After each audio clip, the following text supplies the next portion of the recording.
E eu já odiei a Deus, gente. Não foi um período assim que eu não acreditei em Deus e tipo, ai, fiquei com uma raivinha. Não, eu sentia ódio. E o mais difícil disso tudo é porque eu senti esse ódio de Deus estando dentro de um contexto onde as pessoas estavam glorificando a Deus. Eu não queria sair da igreja porque eu amava a igreja que eu congregava, eu amava as pessoas, todos os meus amigos eram da igreja, e eu não queria sair da igreja porque eu gostava do contexto igreja. Porém, eu não amava o motivo principal de eu estar na igreja, que era o Senhor, né? Eu amava as pessoas, amava o lugar, amava o que acontecia no lugar, mas não amava a pessoa que eu deveria reverenciar naquele lugar, que era Deus, que era o Senhor soberano acima de todas as coisas. Antes de toda essa experiência que eu tive de ódio a Deus, eu já havia sido curada, então eu já havia provado dos milagres de Deus na minha vida. A gente é ser humano, pode acontecer o que for da nossa vida de bom, que a gente vai esquecer, porque nós somos filhos ingratos e condicionais. A gente ama muito uma pessoa de acordo com aquilo de bom que ela faz por nós. Então, galera, pra gente tomar ranço de uma pessoa é muito fácil, né? A gente ama aquela pessoa muito, muito, muito, ela faz algo de mal, que machuca muito a gente para de amar a pessoa, né? Toma um ranço, se afasta da vida da pessoa e a gente quer fazer isso com Deus também. Acontece que o amor de Deus, ele é incondicional, não importa o que a gente faça pra ele vai sempre amar a gente do mesmo jeito.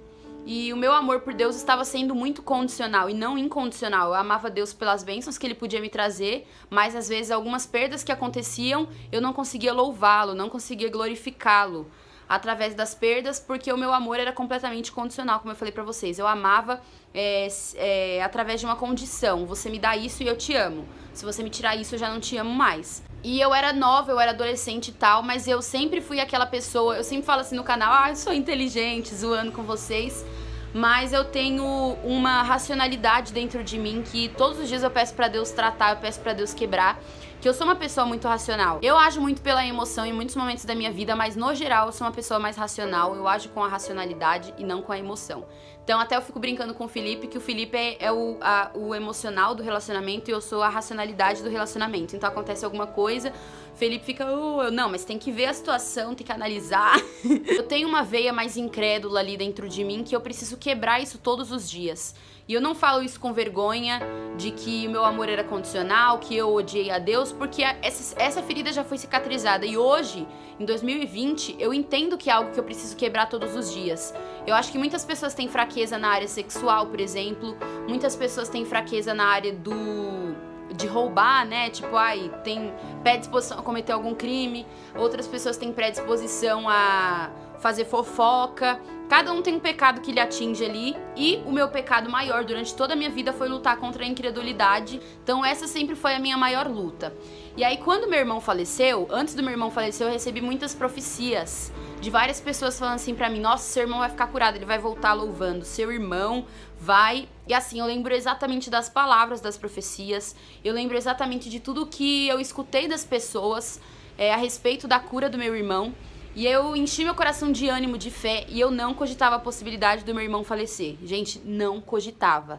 Assim, se eu falar pra vocês que era zero, era abaixo de zero. Eu não cogitava a possibilidade do meu irmão falecer. Até que quando a minha tia foi avisada da notícia, ela falou assim, é o Xande. Eu achei que ele tinha piorado no estado da UTI. Quando ela falou que ele faleceu, eu não entendi. Parece que toda aquela minha fé foi pro ralo, assim. Eu não acreditei que ele ia falecer, que ele tinha falecido. Eu só acreditei que ele tinha falecido quando ele foi enterrado, porque até ali eu achava que Deus ia fazer alguma coisa, porque Deus tinha promessa na vida do meu irmão. Então a primeira coisa que eu queria desmistificar pra você que passou por um processo semelhante ao meu, é que Deus não se responsabiliza pelas mentiras das pessoas emocionadas, tá? Esse é o primeiro passo. Deus não vai se responsabilizar por aquilo que uma pessoa disse quando ela tava emocionada, por aquilo que uma pessoa disse quando ela tava com fé. Às vezes não é pela maldade que um profeta vai profetizar, né, na vida de uma outra pessoa, não é pela maldade porque ele é uma pessoa ruim, quer mentir, quer ferir seus sentimentos.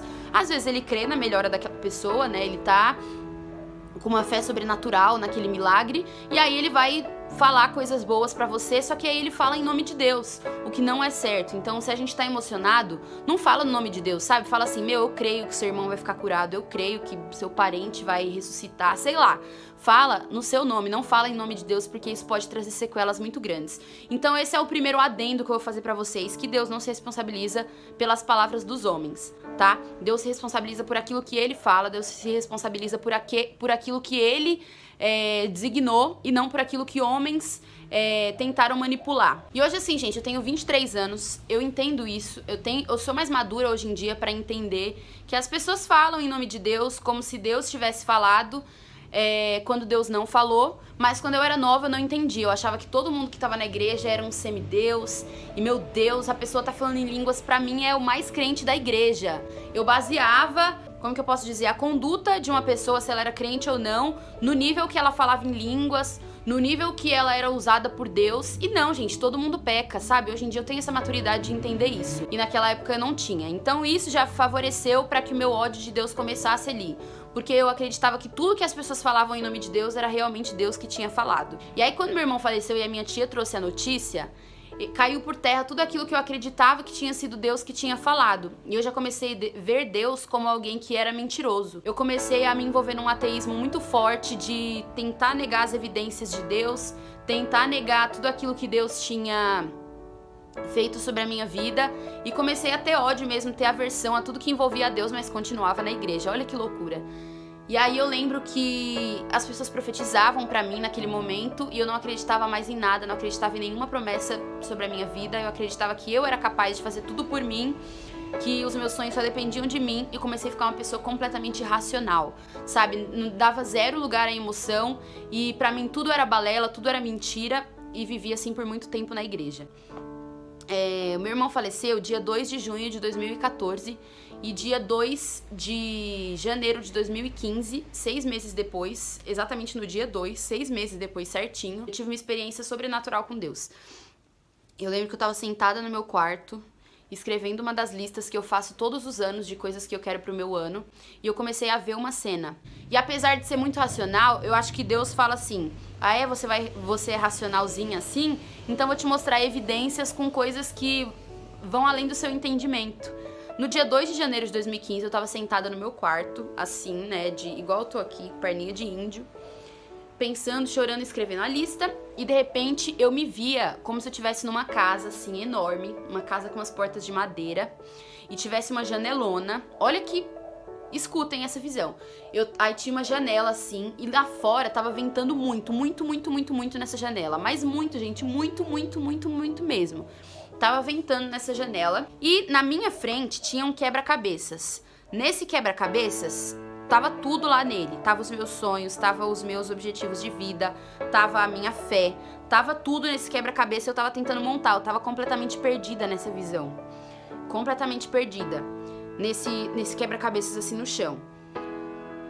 E aí eu lembro que a janela dessa casa tava aberta assim, com maior ventania lá fora.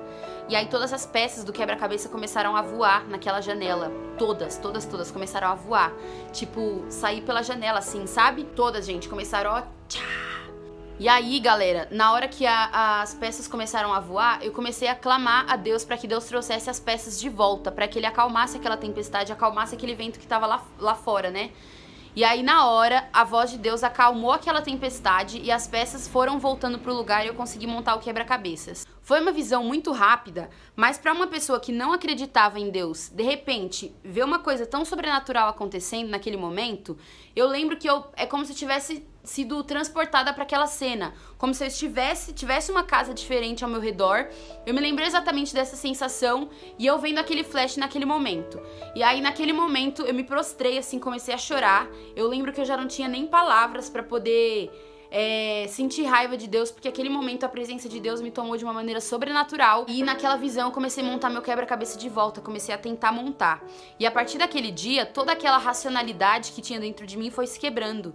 E aí eu comecei a entender o consolo de Deus sobre a minha vida que eu tinha pedido. Os desígnios de Deus, eles não estão para serem entendidos. Se a gente for entender o que Deus quer, a gente fica louco. Os desígnios de Deus, eles foram feitos para serem vividos. Então, foi isso que eu senti naquele momento, né? A presença de Deus, assim, me tomou de uma forma sobrenatural e eu entendi que aquele vento lá fora simbolizava todas as tempestades da minha vida, então todos os pensamentos turbulentos que eu tinha tido. E aquela janela simbolizava a minha mente, simbolizava tudo que entrava, todas as informações que entravam. Então assim, eu precisava fechar a janela para que aquele vento não entrasse e para que os meus sonhos não passassem. A janela, ela era como se fosse um portal para que o vento não entrasse e não mandasse as minhas peças para fora. E se eu fechasse aquela janela, nada disso ia acontecer, aquele quebra-cabeça ia continuar ali. Vocês estão entendendo o que eu tô querendo dizer? E se eu abrisse a janela, abrisse aquele portal de incredulidade, o vento ia chegar e ia mandar todas as minhas peças pra fora. E a partir daquele momento eu entendi que eu não podia dar vazão para aqueles pensamentos ruins que estavam vindo sobre a minha vida. Aí, depois de 6 meses sem sentir a presença de Deus, eu voltei a sentir a presença de Deus no meu quarto. E aí, gente, eu escrevi até uma música sobre isso naquele dia. Eu nunca tinha feito uma composição, foi a primeira composição que eu fiz na minha vida. Pretendo lançar essa música pra quem quiser saber. E a partir daquele dia, eu não duvidei mais da presença de Deus sobre a minha vida, sabe? Eu não duvidei mais que a presença de Deus existia, porque já fazia muito tempo que eu não sentia a presença de Deus. Eu queria dizer pra você hoje, nesse vídeo, através da minha experiência, que se você tá passando por esse momento, cara, a única coisa que pode te preencher é a presença de Deus.